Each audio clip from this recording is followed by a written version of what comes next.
నమస్తే, నా పేరు సిఎస్ రావు. 6 గ్యారెంటీలతో కాంగ్రెస్ పార్టీ తెలంగాణలో అధికారంలోకి వచ్చింది. ఇప్పుడు ఆ 6 గ్యారెంటీలు కావాలంటే కొన్ని కండిషన్స్ పెడుతున్నారు. ఇవాళ నుంచి ఫామ్ను కూడా రిలీజ్ చేశారు. ఏంటి 6 గ్యారెంటీలు? అవి ఉంటేనే రాబోయేటువంటి రోజుల్లో పథకాలు అమలు అవుతాయా? అసలు కాంగ్రెస్ పార్టీ ఎలా భవిష్యత్తులో ఉండబోతుంది అనే దాని మీద మనం ఇంటరాక్ట్ అయ్యేటువంటి ప్రయత్నం చేద్దాం. ప్రస్తుతం టీపీసీసీ అధికార ప్రతినిధి భావన రెడ్డి గారు మనతో ఉన్నారు. నమస్తే అండి. నమస్తే రావు గారు. నమస్తే. సో కాంగ్రెస్ పార్టీ అధికారంలోకి వచ్చింది. ఎట్టకేలకు చాలా హ్యాపీ, అందరికీ సంబరాలు కూడా చేసుకున్నారు, ఇంక్లూడింగ్ ప్రభుత్వ అధికారులు. అందరికీ ఫ్రీడమ్ వచ్చింది అన్న ఫీల్ అయ్యారు అలా.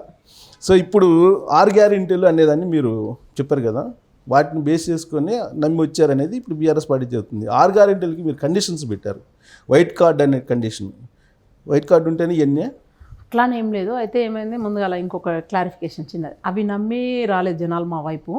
గత ప్రభుత్వం చేసిన దుర్మార్గాలను అవన్నిటిని కూడా నిరసిస్తూ, ప్లస్ అలాగే అవి జనాలకు తీసుకుపోగలిగినాం వాళ్ళు చేసిన తప్పులని. మేము వస్తే ఏం చేస్తాం, మంచి పాలన అందించే దిశగా మేమేం చేస్తాం అనేది అది కూడా చెప్పగలిగినాం. ఒకలాంటి హోప్ క్రియేట్ చేయగలిగినాం జనాలలో. సో ఆ రెండు కలిపి ఇలా కాంగ్రెస్ పార్టీకి జనాలు మ్యాండేట్ ఇచ్చిండ్రు. ఇందులో భాగమైన మీ అందరికీ కూడా, ప్రజా సంఘాలకు, పౌర సంఘాలకు అందరికీ కూడా ధన్యవాదాలు. రావు గారు అడుగుతున్నట్టుగా అట్లేం లేదు. ఇవాళ నుంచే ప్రజాపాలన అది స్టార్ట్ చేస్తున్నాము.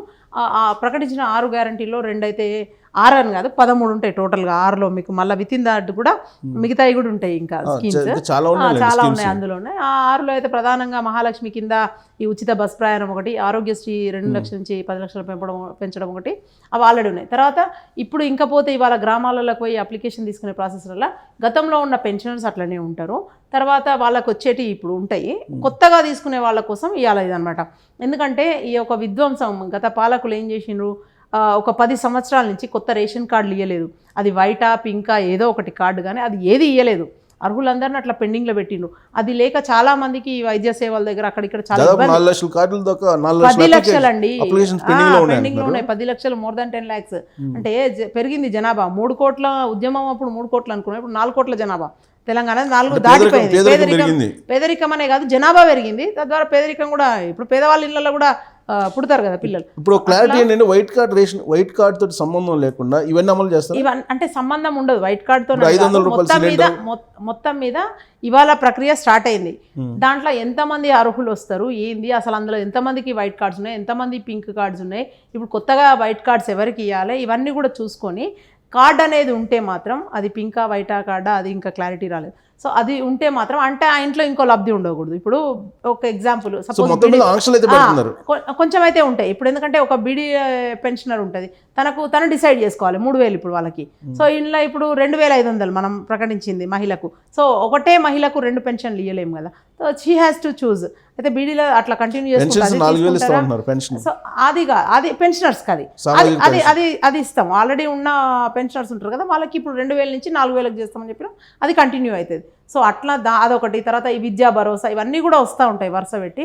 1 by 1 తీసుకెళ్ళడానికి మీ దగ్గర, మా దగ్గర ఓటుకొండ ఉంది, లంకి బిందెలు ఉన్నాయని చెప్పి మేము వచ్చాము అధికారులకి. బట్ చూస్తే ఖాళీ కొండలు కనపడుతున్నాయి అని అంటున్నారు కదా. మరి అదే దాని గురించి కదా. అంటే దీని బడ్జెట్ అది ఇప్పుడు 2022 నుంచి 23 బడ్జెట్లో 1.65 lakh crores ఉన్నాయి, 3.66 lakh crores ఉండే బడ్జెట్.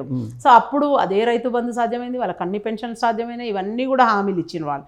మరి ఇప్పుడు 23-24 బడ్జెట్ వచ్చేసి 3.99 lakh crores. సో అప్పుడు సాధ్యమైంది, ఇప్పుడు ఎట్లా సాధ్యం కాదని మేము అంటాం. అది సాధ్యమవుతుంది. ఓకే, విలేకరులు ఏ టైప్ క్వశ్చన్ అడిగినరో, రేవంత్ రెడ్డి గారు ఎట్లా చెప్పినరో కానీ అవన్నీ లెక్కలేసుకున్నాక మేము ప్రకటించిన ఈ 6 స్కీమ్లకు కూడా, 6 గ్యారంటీలకు కూడా 52,000 కోట్లు అయితే సరిపోతుందని చెప్పి నిపుణులందరూ కూర్చొని లెక్కలన్నీ వేసిన తర్వాతనే అవి ప్రకటించడం జరిగింది. ఏదైనా సరే హౌ, వాట్, వెన్, వేర్ అనేది క్వశ్చన్ వస్తుంది కదా ఒక స్కీమ్ అనగానే. ఇప్పుడు కర్ణాటకలో ప్రకటించినాము, దానిలో సాధ్యమైంది, చేస్తూనే ఉన్నాము. సో సేమ్ ఇందులో కూడా 2 అయితే ఆల్రెడీ స్టార్ట్ చేసినాం. మిగతాయి రేపటి నుంచి అప్లికేషన్స్ తీసుకున్న తర్వాత స్క్రూటినీ చేసి అవన్నీ కూడా సిస్టంలోకి తీసుకొని డేటా అంతా.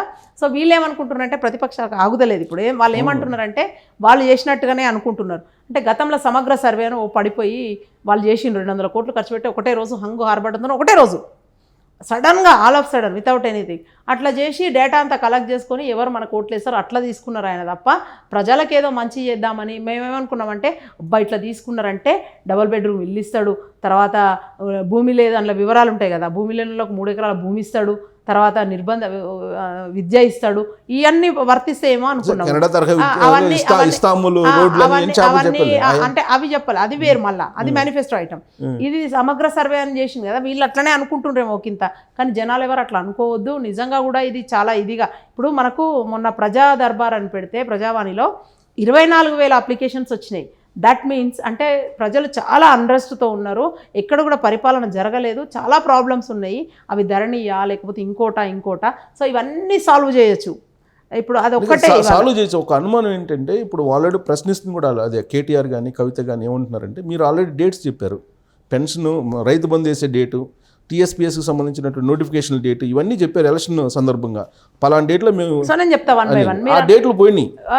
చెప్తా నేను అవి ఎట్లా పోయినాయి అంటే, ఇప్పుడు సపోజ్ టీఎస్పీఎస్సీ అన్నారు, ఇట్స్ పెండింగ్ విత్ గవర్నర్ గారు, వాళ్ళు రిజైన్ చేసిండ్రు.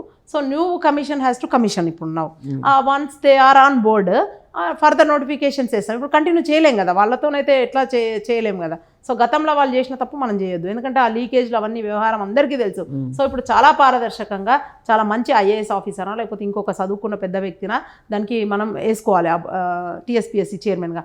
తర్వాత దానిలో ఉన్న సభ్యులు కూడా అట్లనే ఉంటారు. సో అదంతా చేసిన తర్వాత మేము జాబ్ క్యాలెండర్ రిలీజ్ చేసినాం, ఫిబ్రవరి నుంచి ఉంటుందని. అంటే ఈ లోపే ఇంకా జనవరి ఇంకొక 1 month హ్యాండ్లో ఉంది మనకు, అది చేస్తారు సీఎం గారు. దాని తర్వాత ఇంకా మీరు చెప్తాను రైతు బంధు గురించి చెప్పిండ్రు. ఇప్పుడు యాసంగి నుంచి వానకాలం ఎండాకాలం దాకా వాళ్ళు రైతు బంధు వేసుకుంటూనే పోయినరు. నేను చెప్తా ఒక మాట, ఎందుకంటే డిసెంబర్ 24 తారీఖు పోయినసారి మీరు డేట్ చూసుకోండి, అప్పటి నుంచి స్టార్ట్ అయింది, మార్చ్ ఎండింగ్ వరకు ఇచ్చుకుంటా పోయినరు. ఇప్పుడు మేము 7వ తారీఖున ఎక్కితే మేము 17 వరకే మేము స్టార్ట్ ఎప్పుడో చేస్తూనే ఉంటే పడుతూనే ఉండే. ఇప్పుడు 24 లక్షల వాళ్ళకి లబ్ధిదారులకు అందింది ఇన్ని కోట్లు అని చెప్పేసి వాళ్ళే చెప్తున్నారు, ఒప్పుకుంటా ఉన్నారు. సో మిగతా వాళ్ళకి వేయడానికి మాకేం ఇబ్బంది ఉంటుంది, విడతల వారికి వేస్తాము. అంటే చాలా అంటే ఇప్పుడు 2 ఎకరాలు 3 ఎకరాలు అట్లా. ఇప్పుడైతే కట్ ఆఫ్ అయితే లేదు, ప్రకటించలేదు అది. కానీ ప్రజలందరూ ఏం కోరుకుంటున్నారంటే కట్ ఆఫ్ ఉండాలని కోరుకుంటున్నారు. బహుళ జనాభిష్టం మేరకు పరిపాలన అనేది సాగిస్తారు ఎవరైనా, వెనకటి నుంచి అయినా ప్రభువులు ఉన్నా సరే మారువేషంలో పోయి రాజ్యంలో తిరిగి అడుగుతూ ఉంటారు. ఇప్పుడు రాజ్యం తిరిగింది రాజుగాడ, రాజు రాజ్యం తిరిగి రాజయ్యండు కనుక్కున్నాడు అందరి. అంటే నేను అనేది ఎవరి గురించి, రేవంత్ రెడ్డి గారి గురించి. సో ప్రజల ప్రాబ్లమ్స్ అన్ని 20 ఏళ్ళు ప్రతిపక్షంలో ఉన్న ఆయనకే తెలుస్తుంది. సో అవన్నీ తెలుసుకున్నాడు కాబట్టి నిజంగా కూడా అందరి అభీష్టం మేరకు పాలన ఉంటుంది. కట్ ఆఫ్ అనేది నిజంగా నేను కూడా చెప్తా, ఇప్పుడు నాకు ఒక 4 ఎకరాలు ఉందనుకోండి, నాకు అసలు అవసరం కూడా లేదంట రైతు బంధు.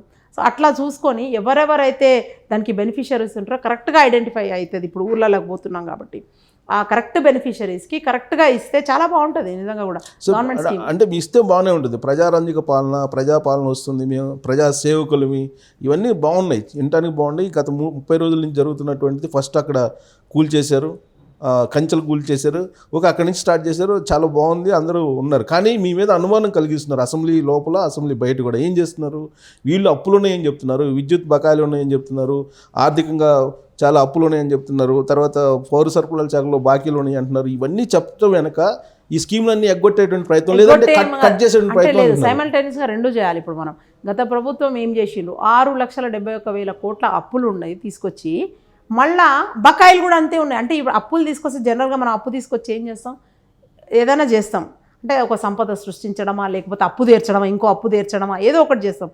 అంటే అప్పులు తీసుకొచ్చిండ్రు, అప్పులు అట్లనే ఉన్నాయి, కట్టాల్సిన ప్రాజెక్టులు యాదాద్రి భద్రాద్రి అవన్నీ అట్లనే ఉన్నాయి, పాలమూరు రంగారెడ్డి పేరు మీద తెచ్చినాయి అట్లనే ఉన్నాయి, మిషన్ భగీరథ కంప్లీట్ కాలే, కాకతీయ కంప్లీట్ కాలే, బకాయిలు అట్లనే ఉన్నాయి. అది ఒకంత అనుమానం అన్నట్టు. అంటే దానిల మీద అప్పుల పేరు మీద దానిలో ఎన్ని తిన్నారు, ఈ ప్రాజెక్టుల పేరు మీద కమిషన్లు ఎంత, అది బయటికి తీయాల్సి వస్తుంది ఖచ్చితంగా.